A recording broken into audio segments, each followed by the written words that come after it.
isa na namang Mars na talaga namang nakakabilib sa galing. Why not? Humakot lang naman siya ng gold medal sa nagdaang Polish Para Dance Sport Open 2021.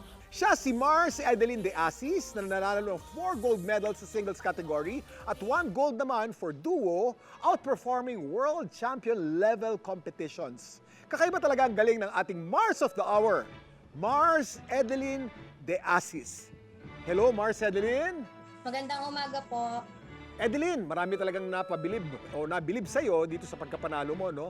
How did you start into the sport of para dancing? Bago po ako nag-start noon, meron si Kuya Julius po yung nagbigay sa akin ng opportunity na to para po makasali sa dance sport. And nagtuloy-tuloy naman po ako hanggang sa makakompete po ako sa Poland dahil po kay Kuya Julius. So, how long have you been into para dancing?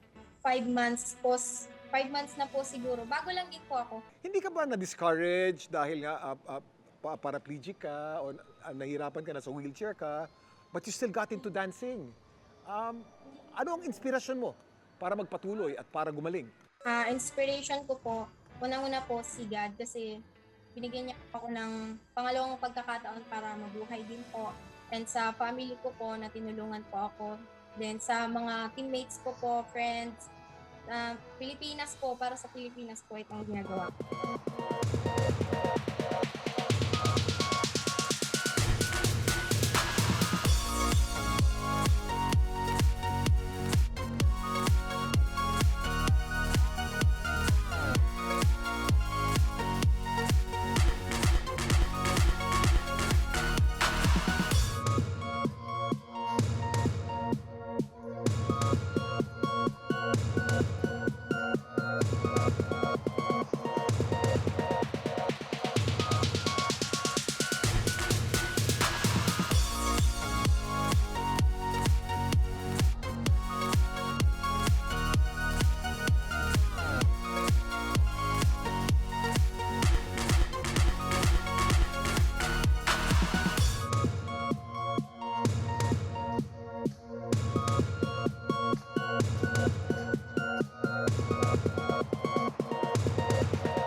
Galing! Paano ka nagte-training para sa para dancing? Ano lang po, parang kailangan lang pong mag-training para mahasa din po yung mga movements, yung mga kulang po na maturity sa dancing po. Marami ba kayong gumagawa ng ganitong klaseng sayaw dito sa Pilipinas? Kasi bago sa paningin nitong para dancing eh. Madami din po kami, 6 members, 6 ano po kami, mga naka-wheelchairs. What is the most important thing that you learned about yourself dito sa sport na to at sa pagkapanalo mo, Edeline?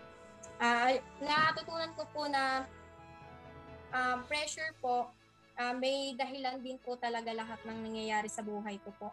And ano lang po talaga, sobrang blessed ko din po kasi natutunan ko po na maging matatag. Edeline, isa kang inspirasyon at maraming salamat at nakausap kita, naming lahat ngayong umaga. Thank you, po. Edeline. Alright, trivia muna tayo.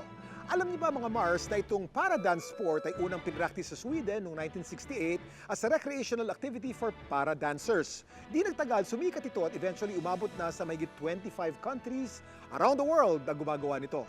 After the break,